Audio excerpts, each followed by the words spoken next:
안녕하세요 여러분. 친절한 무역실무 강사 김용수입니다. 오늘 이 시간에는 딜리버리 노트란 무엇인가에 대해서 배워보도록 하겠습니다. 딜리버리 노트란 무엇인가? 딜리버리 노트에서 딜리버리는 배송, 노트는 메모를 말하죠.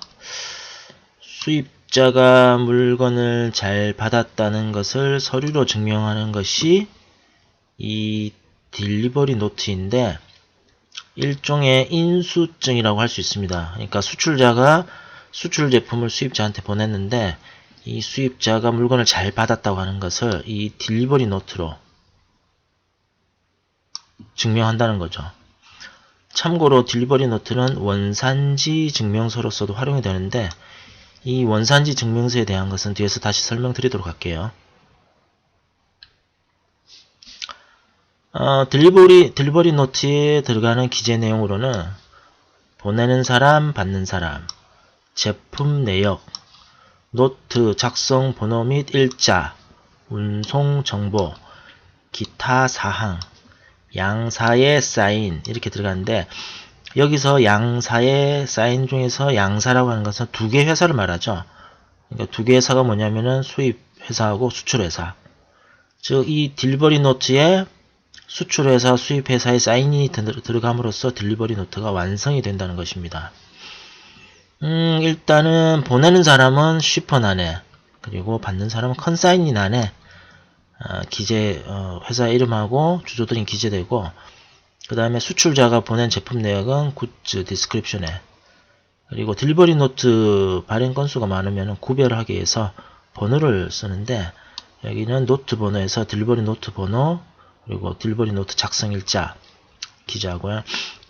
그 다음에 딜리버리 노트가 그리고 수출자가 보낸 물건이 언제 출발하는지 디파처 데이세 그리고 수입지에 그 수출된 물품이 언제 도착하는지를 어라이벌 데이스에 기재를 합니다. 그리고 기타 추가 사항이 있으면 여기 아더 레퍼런스지에 작성을 합니다. 이번에는 실제로 작성된 딜리버리 노트를 한번 볼까요?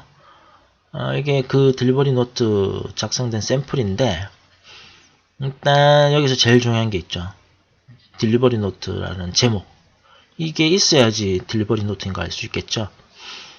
그 다음에 쉬퍼, 컨사이니 이렇게 들어가는데 쉬퍼는 보내는 사람이죠. 수출회사. 여기서는 세계로 COLTD가 수출회사고 그 다음에 코리아 돼 있죠. 한국에 있는 세계로라는 수출회사에서 물건을 보냈고 ABC 컴퍼니인데 오스트레일리아 있죠. 호주. 수입회사는 호주에 있는 ABC라는 회사고 ABC 컴퍼니라는 회사고 그 다음에 수출 제품이 언제 출발했는지는 여기 기재하죠. 디파처 데이세. 여기는 October 28, 2020 해가지고 2020년 10월 28일에 수출 제품이 출발해서 Vessel or Flight에서 여기는 그 수출 제품이 선적된 배의 이름이나 비행기의 이름이 기재되는데 대한항공이면 여기 K2로 시작되겠죠. 제가 임의로 그냥 에어 해가지고 비행기로 보냈다는 걸 표시했는데 그런 식으로 이제 K2나 기타 이름이 들어가겠죠. 그 다음에 from에서 어디서 출발하는지 여기서는 인천 에어포트에서 인천공항에서 출발하고 to 해서 어디에 도착하는지 해서 여기서는 멜번 오스트레일리아에서 호주 멜번 공항에 수출 물품이 도착한다는 것을 알 수 있습니다. 그리고 노트 넘버 앤 데이트에서 딜리버리 노트 번호하고 작성일자를 여기 기재하고요. 그 다음에 other references 해가지고 여기 기재하지 못한 내역들은 여기다 기재하면 되겠죠. 그래서 여기 arrival date이 있는데 아까 인천 에어포트에서 10월 28일에 출발해서 멜번 공항에 도착하는데 arrival date 10월 29일에 2020년 10월 29일에 멜번 공항에 도착했습니다. 수출 물품이. 그 다음에 페이먼트 텀이라고 있는데 이것은 결제 조건. 그러니까 결제를 어떤 식으로 했냐는 건데 결제 수단이죠. 여기서는 TT in advance라고 되어 있는데 TT라고 하는 것은 쉽게 얘기해서 송금이에요. 송금, 해외 송금. 텔레그래픽 트랜스퍼라고 하는데 수입자가 물품 대금을 은행을 통해서 송금하는 거, 그것을 TT라고 하고요. 그 다음에 in advance 돼 있는데 이걸 미리라고 하죠. 그러니까 수입자가 물품 대금을 물품 받기 전에 송금했다는 거죠. 그래서 무역에서는 이를 사전 송금이라고 합니다. 그리고 price terms라고 되어 있는데 이거는 이제 무역에서는 가격 조건이라고 하는데 물품 대외에 물품값 외에 발생하는 비용을 누가 부담할지를 여기다 기재하죠. 보통 우리나라 같은 경우에는 물건값 외에 발생하는 비용으로는 운송비가 있죠. 그래서 운송비를 누가 부담하는지에 따라 가지고 보내는 사람이 운송비를 부담하면은 현불, 그리고 받는 사람이 운송비를 부담하면은 착불이라죠. 무역에서도 현불, 착불처럼 비슷한 용어가 있는데 수출자가 제품 수출할 때 발생하는 비용 중에서 어디서 어디까지는 수출자가 부담하고 어디서 어디까지는 수입자가 부담하겠다 라고 하는 것을 여기 보시면 CPT라든지 뭐 CFR, EXW 같은 용어로 기재를 합니다. 보통 이제 CPT나 X워크 이런 EXW 이런 용어들을 무역에서는 인코텀즈라고 하는데, 인코텀즈에 대한 자세한 설명은 제 채널 친절한 무역 실무에 보시면 인코텀즈에 대한 내용이 간략하게 있으니까 참고하시면 되겠고요. 참고로 여기 CPT 오스트레일리아 같은 경우에는 수출자는 호주까지 배송되는 비용까지만 수출자가 부담하겠다. 그러니까 수출자 호주까지 비행기를 보내죠. 그럼 호주까지 가는 비행기 값까지만 수출자가 부담하겠다 라는 것이 CPT 오스트레일리아죠. 그러니까 부담하겠다 이 말은 수입자와 이미 이제 협상을 통해서 그렇게 하겠다고 이제 결정이 난 부분에 대해서 이제 다시 한번 여기다 기재를 한 거죠. 그 다음에 굿즈 디스크립션에서 수출자가 보낸 제품에 대한 내역을 여기 기재하죠. 그래서 보면은 아이템 번호에서 수출 제품의 번호, 뭐 나름 번호가 있죠. 뭐 제품별로 해가지고 제품 이름 말고도 번호가 있는데 회사 자체적으로 이제 관리하는 제품 번호가 있는데 그 번호가 있으면 그걸 기재하고, 그 다음에 디스크립션에서 제품에 대한 내역, 어떤 제품인지에 대해서 기재하는데 여기는 TV 포터블, 그래서 휴대용 TV가 수출된다는 걸 알 수 있고, 그 다음에 수량은 100세트, 그리고 넷 웨이트, 그리고 제품 자체 무게만 여기 기재하는데 50kg고, 그로스 웨이트에서 포장 무게까지 포함한 전체 무게, 제품의 포장 무게까지 포함한 전체 무게 그로스 웨이트를 여기다 기재해주고, 여기선 70kg죠. 그리고 이제 여기 그랜드 토탈에서 100세트가 돼 있고, 그 다음에 그로스 웨이트에서 70kg죠. 뭐 제품 한 종류만 뭐 보냈는데 여러 종류 있으면 이렇게 기재하고, 여기 그랜드 토탈에다가 총 수량하고 총 무게를 기재하면 되겠죠. 그 다음에 마지막으로 수출자가 자기 사인을 이렇게 함으로써 딜리버리 노트가 거의 작성이 됐죠. 그리고 이 작성된 딜리버리 노트를 수출자는 스캔을 해서 수입자한테 보내면은 수입자는 자기가 실제로 받은 제품 내역하고 수출자가 보낸 이 딜리버리 노트에 기재된 내역하고 동일한지 확인하고, 동일하면은 물건 잘 받았다 라는 의미에서 이렇게 사인을 하죠.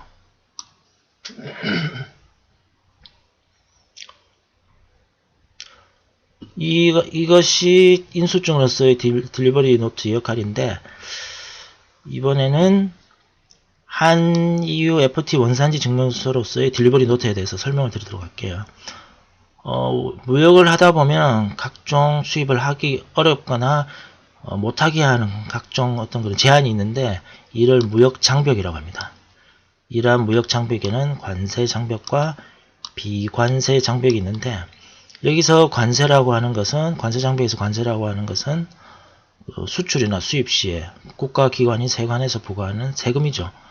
근데 보통 수출 시에는 관세를 거의 부과하지 않죠. 왜냐하면 수출 시에 관세가 부과된다는 것은 그 관세가 수출 제품 단가에 포함이 돼서 그 관세 때문에 물건값이 오르게 되는 효과가 생기죠. 물건값이 오르게 되면 나중에 수입자로서는 가격이 상승됐으니까 수입 물량을 줄인다라든지 아니면 수입을 안 할 수도 있겠죠. 예. 그러니까 이제 이것이 이제 그러한 이유 때문에 보통 수출할 때는 그 관세를 부과하지 않고 거의 수입할 때 관세를 많이 부과하죠. 그래서 수입 시에 뭐 나라별로 어떤 뭐 여러 가지 이유에 따라 가지고 수입 관세를 물건값에 한 몇백 프로 이렇게 부과해서 수입을 줄이거나 수입을 못하게 하는 그런 효과를 누릴 수 있는 것이 이 관세 장벽이죠. 그리고 비관세 장벽이라고 하는 것은 관세가 아닌 다른 것으로서 관세가 아닌 다른 것으로서 수입이나 수출을 어렵게 하는 게 있는데 그것을 비관세 장벽이라고 하죠. 비관세 장벽 같은 경우 뭐 예를 들어 가지고 우리나라에서 이제 화장품 같은 거 많이 수출하는데 수입지에서 뭐 한 120일 넘게 뭐 통과를 안 해줘 가지고 수입업장 물건을 못 찾아서 애를 먹게 하는 그런 경우도 있고, 참고로 통관이라고 하는 것은 국가기관인 세관에서 수출이나 수입 제품을 검사하는 것을 통관이라고 합니다. 근데 그러한 통관을 한 120일 넘게 안 해주니까 통관이 안 되면 물건을 못 찾거든요. 120일 동안 통관을 안 해주니까 한 120일 동안 수입업자 물건을 못 찾게 되는 뭐 그런 경우도 생기고요. 또 우리나라에서 수출하는 젓갈 같은 경우 수입지 세관에서 뭐 세균수까지 젓갈에 세균이 몇 마리만 있어야 된다는 그런 세균수까지 제한을 해가지고 그 젓갈에 있는 세균을 뭐 어떻게 뭐 조절하는 거, 뭐 조절하려면 또 방법이 있을까요? 뭐 방법이 있겠죠. 근데 그럼 돈이 많이 들겠죠. 그리고 또 까다롭기도 하고. 그래서 그런 식으로 수입을 뭐 좀 힘들게 까다롭게 해서 수입을 줄이거나 아니면 못하게 하는 뭐 그런 식으로 이제 관세가 아닌 것으로서 장벽을 만드는 것이 비관세 장벽이고, 뭐 때에 따라서는 수입 시에 갖가지 서류를 세관에 제출해야 되는데 서류 종류를 뭐 많이 제출하도록 하거나 아니면 뭐 까다롭게 제출하도록 해서 수입을 못하게 하거나 아니면 힘들게 하는, 관세 외에 그러한 것으로 수입을 힘들게 하는 것을 비관세 장벽이라 하죠. 그러니까 이제 이런 무역 장벽 때문에 수출이나 수입에 많은 애로가 생기는데 나라별로 이제 이런 무역 장벽을 좀 낮추거나 없애서 수출입을 좀 활성화시키자라고 해서 협의해서 정하는 게 있는데 그것을 자유무역협정이라 하죠. 자유무역협정은 많이 들어보셨을 거예요. FTA. FTA라고 하는데 FTA는 Free Trade Agreement 약자인데 말 그대로 이제 여기는 Free는 자유, Trade는 거래라고 해서 무역, Agreement는 협정이죠. 그러니까 이제 무역 장벽을 낮추거나 없애서 무역이라고 하는 수출과 수입을 좀 더 자유롭게 하기 위해서 협의해서 정하는 것이 자유무역 협정이죠. 그러면 이제 뭐 자유무역 협정을 맺은 나라들끼리만 무역 장벽을 낮추거나 없애야 되는데 수입지 세관에서는 그 수입되는 제품이 자유무역 협정을 맺은 나라에서 온 제품인지 어떻게 알 수가 있을까요? 그것은 수입 회사에서 제출하는 원산지 증명서를 보고 판단을 하죠. 이 원산지 증명서가 뭐냐면은 이 제품이 어느 나라에서 생산된 것이 맞다라고 하는 것을 증명하는 서류죠. 그러니까 자유무역 협정을 맺은 나라들끼리는 수입할 때 원산지 증명서를 제출하면 이 회사에 지금 수입되는 제품은 자유무역 협정을 맺은 나라에서 온 제품이기 때문에 세관에서는 무역 장벽, 관세 장벽이나 비관세 장벽을 없애거나 낮춰주겠죠. 예. 원산지 증명서는 CO라고 하는데 Certificate of Origin의 약자죠. 원산지 증명서를 발급하는 데는 어디서 발급하느냐에 따라 가지고 기관 발급과 자율 발급이 있어요. 여기서 기관 발급에서 기관이라고 하는 것은 공공기관을 말하는데 우리나라에서 원산지 증명서를 발행할 수 있는 기관으로는 세관과 상공회의소가 있어요. 그리고 여기 자율발급이라고 있는데 자율발급은 회사 자체적으로 알아서 발급할 수 있도록 하는 것이 자율발급이죠. 원산지 증명서를 기관 발급으로 할 것이냐 자율발급으로 할 것이냐는 FTA 할 때 양사간 협정을 해서 이미 확정을 짓죠. 그래서 FTA에 따라 가지고 기관 발급을 해야 되는 곳이 원산지 증명서가 있고 자율발급을 할 수 있는 원산지 증명서가 있어요. 예를 들어서 한미 FTA, 그러니까 미국과 맺은 FTA 같은 경우에는 자율발급이고 한 EU FTA 같은 경우에도 원산지 증명서는 자율발급이에요. 근데 이제 다른 나라 또 어떤 나라들하고 원산지 FTA를 맺은 경우에는 기관 발급만 할 수 있도록 그렇게 하고 있죠. 한이유 FT 원산지 증명서 같은 경우에는 방금 얘기드렸다시피 자율 발급인데 한 가지 단서가 있어요. 인증 수출자에 의한 자율 발급이에요. 그러니까 이제 인증을 받은 수출자에 한해서만 원산지 증명서를 발행할 수 있다 라고 하는 거죠. 그러면 이 인증을 어떻게 받을까요? 이 인증은 그 국가기관이 세관을 통해서 인증을 받아요. 그러면 인증을 받기 위해서는 어떻게 해야 되느냐? 세관에서 요청하는 각가지 서류들이 있거든요. 그 서류들을 작성해서 세관에 제출하면은 세관에서 합당하면은 인증서를 발행해 줘요. 그러면 이제 그 인증서를 받은 날로부터 원산지 증명서를 이제 업체 쪽에서 발행할 수가 있죠. 그리고 여기 자율발급 같은 경우에는 한이유 FT 원산지 증명서 같은 경우에는 원산지 증명서를 따로 원산지 증명서라는 제목으로 해서 서류를 만드는 것이 아니고 상업송장이나 포장명세서 아니면은 딜리버리 노트에다가 뭐 특정한 문구를 기재하고 그 다음 작성 일자 쓰고 그 다음 작성 장소 쓰고 여기다 사인하고 하게 되면은 이게 원산지 증명서가 되는 거죠. 그러니까 상업송장에다가 어떤 문구를 쓰고 작성 일자 그리고 서명을 하게 되면은 이것이 상업송장이자 원산지 증명서가 되는 거죠. 예. 그러면은 방금 얘기 드렸던 그 원산지 증명서가 되기 위한 문구에 대해서 이제 보도록 할게요. 한이유 FT 원산지 증명서 문구로는 이와 같은 게 있어요. 그러니까 상업송장에 이와 같은 문구를 넣고 그 다음에 원산지 증명서 작성되는 장소, 일자, 서명을 넣으면은 아까 얘기했다시피 그 상업송장에 이제 원산지 증명서가 되는 거죠.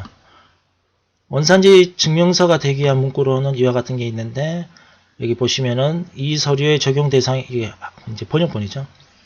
이 서류의 적용 대상이 되는 상품의 수출자는 달리 명확하게 표시되는 경우를 제외하고 이 상품은 땡땡땡의 특혜 원산지 상품임을 신고한다. 라고 해서 이게 이게 그 해당되는 나라에서 생산된 게 맞다. 라고 하는 걸 이제 증명하는 거고 여기 보시면 Customs Authorization Number라고 있는데 여기 번역본에 보면은 세관 인증 번호 있죠. 이 번호가 들어가야 돼요.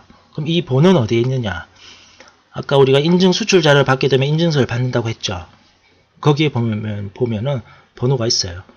그 번호를 여기다 기재하면 돼요. 그리고 여기는 이제 국산이기 때문에 한국에서 온 거기 때문에 KR이라는 약자를 쓰면 되고요. 예. 그 다음에 이 번역본에 보면은 영문에는 Preferential Origin 해가지고 번역본에는 특혜 원산지라고 되어 있잖아요. 원산지 증명서에는 종류가 두 가지가 있어요. 꼭 두 가지라기보다는 원산지 증명서는 여러 가지 종류가 있는데 그 중에 하나가 일반 원산지 증명서와 특혜 원산지 증명서가 있어요. 일반 원산지 증명서 같은 경우에는 단지 이제 이 제품은 그 나라에서 만든 게 맞다 라고 하는 거고 특혜 원산지 증명서 같은 경우에는 특별한 혜택이죠. 특혜라는 말이. 특별한 혜택을 주는 원산지 증명서인데 그 특별한 혜택이라는 게 그 원산지 증명서를 통해서 뭐 무역장벽을 낮추거나 없애는 거죠. 뭐 관세 혜택을 받는다라든지 뭐 그런 용도로 쓰기 위한 것이 특히 원산지 증명서죠. 참고로 관세 혜택이라고 하는 것은 혜택이라고 하는 것은 이제 관세를 낮추거나 없애주는 그것을 말합니다. 참고로 말씀드리고요. 그러면은 실제로 어떤 식으로 이제 이런 문구하고 장소 일자가 써지는지 한번 볼게요. 여기 지금 일단은 오늘 강의가 이제 딜리버리 노트에 대한 거기 때문에 딜리버리 노트를 위주로 이제 원산지 증명서 작성되는 걸 말씀드릴 건데 이게 뭐 딜리버리 노트가 될 수도 있고 한이유 FT 원산지 증명서 만들기 위해서는 뭐 딜리버리 노트도 괜찮고 상업 송장도 괜찮고 그 다음에 뭐 포장 명세서도 괜찮고 한데 일단은 이제 딜리버리 노트를 위주로 설명을 드리면은 아까 문구가 들어가야 된다고 했잖아요. 한이유 FT 원산지 증명서 문구는 뭐 이쯤에 이제 쓰면 되고 그 다음에 이제 원산지 증명서 작성 날짜. 근데 이미 근데 이제 딜리버리 노트에 작성 날짜가 있잖아요. 딜리버리 노트만 6일에 쓰고 이 문구는 또 28일에 쓰고 뭐 그러진 않잖아요. 그냥 한꺼번에 다 쓰는 게 편하지. 예. 그러면 이제 그 원산지 증명서 날짜는 이거로 가름하면 되고 그리고 작성 장소는 여기 이미 써져 있으니까 이거로 가름하면 되고 그리고 서명이 필요하다고 했으니까 서명도 이미 돼 있으니까 이렇게 해서 예, 하게 되면은 딜리버리 노트이자 원산지 증명서로서 수입자한테 보내주면 되죠.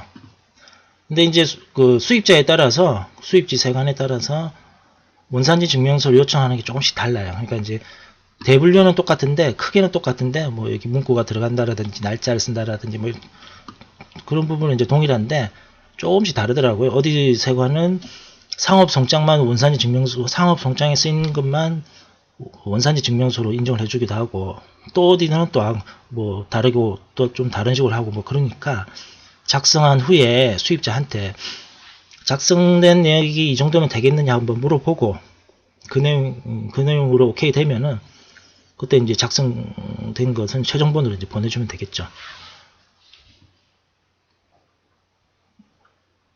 네, 이것이 지금까지 그 딜리버리 노트에 대한 그 인수증으로서 그리고 원산지 증명서로서의 어떤 역할에 대한 설명이었고요. 잠시 이제 책 소개를 한번 하면은 여러분들이 이제 책 그 무역 관련해 가지고 좀 더 그 압축적으로 그리고 뭐 책을 통해서 한번 배우고 싶다 하면은 책 두 권을 소개해 드릴게요. 이거는 제가 쓴 책인데 실무에 꼭 필요한 최소한의 무역 지식이라는 거하고 처음 시작하는 무역이라는 책인데 뭐 이 책 같은 경우에는 제가 2011년도에 처음 출간을 했다가 꾸준하게 나오다 이번에 개정판이 나왔어요. 그래서 인코텀즈 2020 부분도 그 기재가 되어 있으니까 그거 참고하시고, 그리고 처음 시작하는 무역 같은 경우에는 사전 형식으로 되어 있으니까 단어 위주로 되어 있으니까 단어에 대한 궁금한 거 있으면 이걸 좀 참고하시면 되실 것 같습니다. 그리고 좋아요, 구독 많이 부탁드리고요. 감사합니다.